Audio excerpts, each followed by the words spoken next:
Pour le Rassemblement national. Merci Madame la Présidente. Monsieur le ministre de l'Éducation nationale, les résultats de PISA 2023 viennent de tomber. Nous pouvons baptiser ce nouveau désastre éducatif Génération Hollande. Les élèves de 15 ans qui ont été testés sont en effet entrés dans notre système éducatif en 2013-2014. Encore bravo aux socialistes et aux macronistes.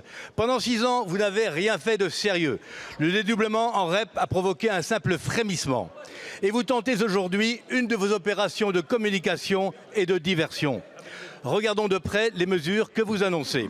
Au primaire, allègement des programmes. Alléger les programmes quand nos enfants savent déjà si peu de choses. Je vous recommande plutôt de supprimer les pseudo-enseignements qui défigurent l'école primaire et dont vous êtes si friands. Éducation sexuelle, lutte contre l'imaginaire phobie, pseudo-développement durable. Vous verrez, ça ira tout de suite beaucoup mieux. Au collège, vous rétablissez enfin les groupes de niveau matière, autorisez le redoublement, transformez le DNB en examen de passage en seconde. Je vois que vous connaissez le fonctionnement d'un photocopieur, car ces mesures sont exactement celles du programme éducatif de Marine Le Pen. Vous avez de bonnes lectures. Compliments donc. Et permettez-moi quelques conseils.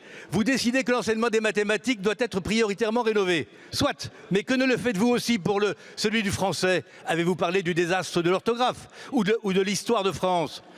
Enfin, comment voulez-vous rénover l'enseignement sans repenser totalement la formation initiale des professeurs qui est confiée aux INSPE, qui sont des organismes de formatage idéologique qui ne préparent nullement nos professeurs à leur métier ou à leur fonction? Enfin, il ne vous aura pas échappé que les auteurs des attentats, émeutes et attaques des dernières années et des derniers mois sont tous passés par l'école. Vous ne dites pas un mot de l'enseignement dispensé en REP, ni dans nos 300 quartiers prioritaires de la ville. Pas un mot sur l'échec de l'assimilation par l'école, pas de plan d'urgence pour les écoles et les collèges de ces quartiers qui sont des véritables cocottes-minutes sociales et qui sont travaillés en profondeur par l'islamisme radical.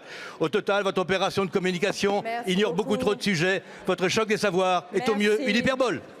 La parole est à Monsieur Gabriel Attal, ministre de la Jeunesse et de l'Éducation nationale.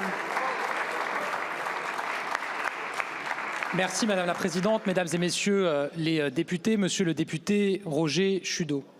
Les résultats de PISA sont effectivement tombés aujourd'hui. Ils confirment le résultat des évaluations que j'avais présentées en transparence il y a quelques semaines et nous avons eu l'occasion d'en débattre. Effectivement, les élèves qui ont passé PISA l'année dernière étaient en 6e en 2017, moment où nous avons réinvesti massivement sur l'école primaire. Et nous voyons que le réinvestissement massif sur l'école primaire de cette majorité depuis 2017 commence à porter ses fruits. Vous avez parlé de frémissement. Je trouve que c'est finalement assez négatif pour les enseignants eux-mêmes qui permettent au niveau en primaire de commencer à s'élever. Il faut évidemment poursuivre, aller plus loin sur le primaire, transformer profondément notre organisation au collège, améliorer notre organisation au lycée. C'est ce que j'ai présenté ce matin aux enseignants. Il faudrait bien plus de 2 minutes pour entrer dans le détail. Mais au fond, je crois qu'il y a une philosophie qui est importante. C'est celle d'une école de la sincérité et de la vérité. La sincérité, la vérité, c'est la première marque du respect et je pense de l'élévation du niveau. Quand on dit à un élève qui ne sait pas lire à la fin de son CP qu'il peut passer en CE1, quel message on lui envoie? Qu'on ne croit pas en lui. Quand on dit à des familles que c'est elles qui ont le dernier mot sur le redoublement, quel message on envoie aux enseignants? Qu'on ne croit pas en eux. Quand on dit que des résultats aux épreuves du brevet et du baccalauréat peuvent être artificiellement modifiés et corrigés pour atteindre un taux de réussite qui est souhaité, quel message on envoie à la jeunesse et à la société?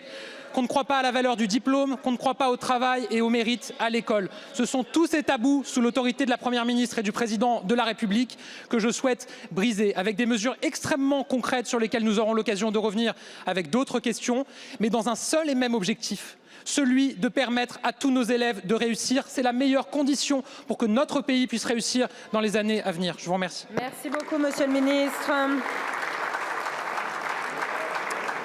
La parole est à Madame Isabelle.